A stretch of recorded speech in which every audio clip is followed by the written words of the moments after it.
Last time we looked at a strategy for figuring out a new price for something that's on sale.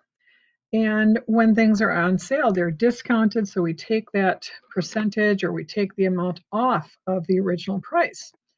And the strategy that we used last time was to change the percent to a different way to name or represent that portion, and we can change 20% to 0 and 2/10.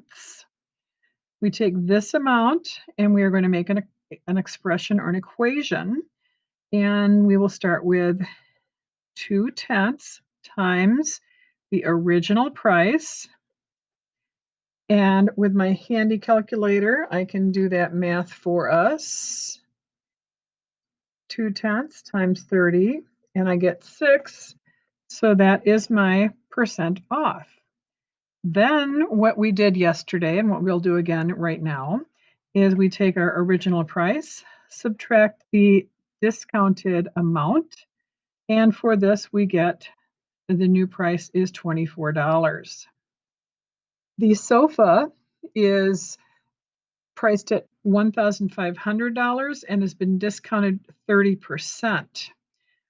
Again, we changed that 30% to a decimal.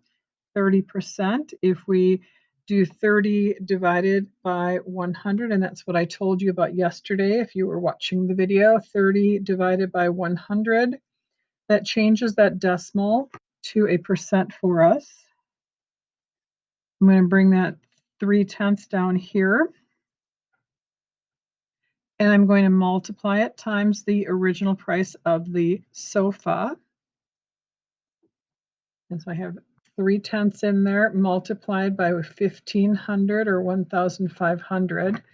And that gives me not my sale price, but this is the amount I save. So then I need to do my second step. My original price, subtract the amount of money I'm saving. Okay, so the original price minus the amount of money I'm saving. And I am going to get that couch for $1,050. Here's our answer there. Here's our answer for this one. And our loaf of bread. 10% we can rewrite or rename as 1/10 in decimal form. Bring that down here. Multiply that times my original price of my bread.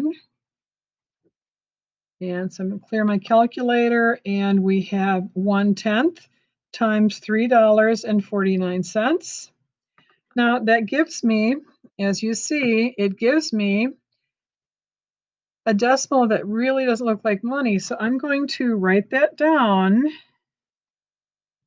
but then I'm going to round that to 35 cents. So then I take my original price, $3.49 for the bread, subtract 35 hundredths, $3.49, subtract 35 hundredths, and I get $3.14 for my bread. And then we had some find the missing dimension problems, and we have rectangles and we have squares here.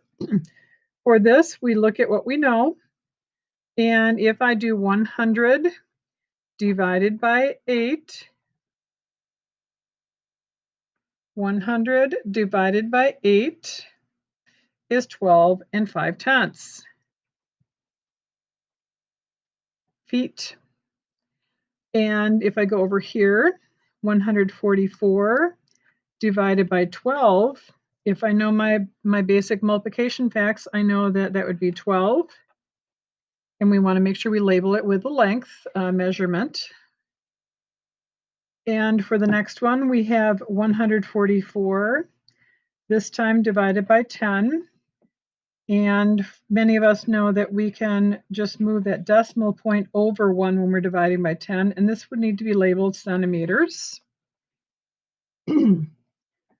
Down here, we have another one where if we know our basic facts of multiplication, that would help us. 49 divided by 7 gives me 7 inches for the missing side. And squares always have the same measurement on all the sides, so that also makes it easier for us. And this one down here, 144 is the area divided by what I know. And this one I can't really do very easily in my head. So I'll put the calculator in the screen. 144 divided by 6 and 4 tenths equals 22 and 5 tenths. And we have kilometers for our measurement unit.